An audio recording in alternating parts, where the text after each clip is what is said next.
योगेश्वर श्री कृष्ण का पूरा जीवन निष्कलंक था। संजीव आर्य। श्री कृष्ण जन्मोत्सव पर आर्य समाज बारों में यज्ञ का आयोजन। बरौनी, बेगूसराय। संवाददाता RM ग्लोबल न्यूज। महंत रामजीवन दास की रिपोर्ट।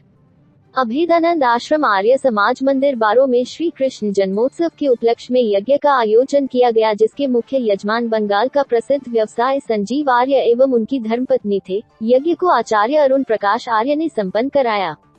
इस अवसर पर सभा को संबोधित करते हुए संजीव आर्य योगेश्वर श्री कृष्ण के जीवन चरित्र पर प्रकाश डालते हुए कहा, योगीराज श्री कृष्ण का नाम बड़ी श्रद्धा, सम्मान और पूज्य भाव में लिया जाता है।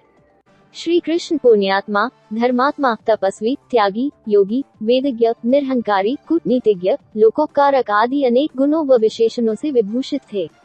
वे मानवता के रक्षक, पालक और उद्धारक थे।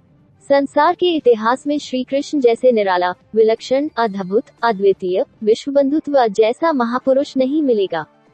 यदि किसी महापुरुष में वेद, दर्शन, योग, अध्यात्म, संगीत, कला, राजनीति, कूटनीति आदि सभी एक स्थान पर देखना है, तो वह अकेले देव पुरुष श्री कृष्ण है। सभा को संबोधित करते हुए आचार्य अरुण प्रकाश आर्य ने कहा, हजारों वर्षों के बाद भी श्री कृष्ण का जन्मदिन सबको याद है। जो महापुरुष संसार, मानवता, सत्य, धर्म, न्याय और सर्वे भवन्तु सुखिनः के लिए जीता और मरता है। जहाँ धर्म है वहाँ श्री कृष्ण है, और जहाँ श्री कृष्ण है वहाँ निश्चित ही विजय होगी। संसार का दुर्भाग्य है कि श्री कृष्ण के सत्य स्वरूप जीवन दर्शन के साथ अन्याय व धोखा हो रहा है। पुराणों में श्री कृष्ण को युवा होने ही नहीं दिया। बाल लीलाओं में उनका संपूर्ण जीवन अंकित व चित्रित होकर रह गया। महाभारत में राधा का नाम कहीं नहीं आता, किंतु राधा के बिना श्री कृष्ण की कल्पना ही नहीं की जा सकती। पुराणों, लोक कथाओं, कहानियों में श्री कृष्ण के चरित्र को कलंकित व विकृत बदनाम करने के लिए राधा का नाम जोड़ा गया।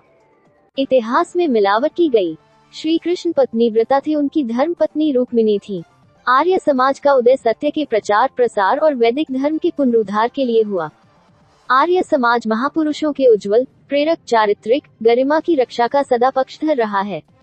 आर्य समाज श्री कृष्ण के उस विकृत, कलंकित स्वरूप को नहीं मानता। आर्य समाज उन्हें योगीराज, दिव्य गुणों से युक्त महापुरुष मानता व सम्मानित करता है। इस श्री कृष्ण जन्मोत्सव पर हमें उनके जीवन दर्शन, गीता ज्ञान, शिक्षाओं, उपदेशों आदि का चिंतन नमन करना चाहिए। ऐसे महापुरुष के जीवन से हमें उनके दिए गए उपदेशों, संदेशों, विचारों व ग्रंथों पर चिंतन, मनन व आचरण की शिक्षा लेनी चाहिए। इस मौके पर आचार्य भूपेंद्र आर्य, सुधीर आर्य, राजन आर्य, राजेंद्र आर्य, शैलार्य, संतोष आर्य, राम प्रवेश आर्य, कैलाश आर्य, विजय आर्य, सोनू, गोविंद, विष्णु सहित बड़ी संख्या में नगरवासी उपस्थित हुए।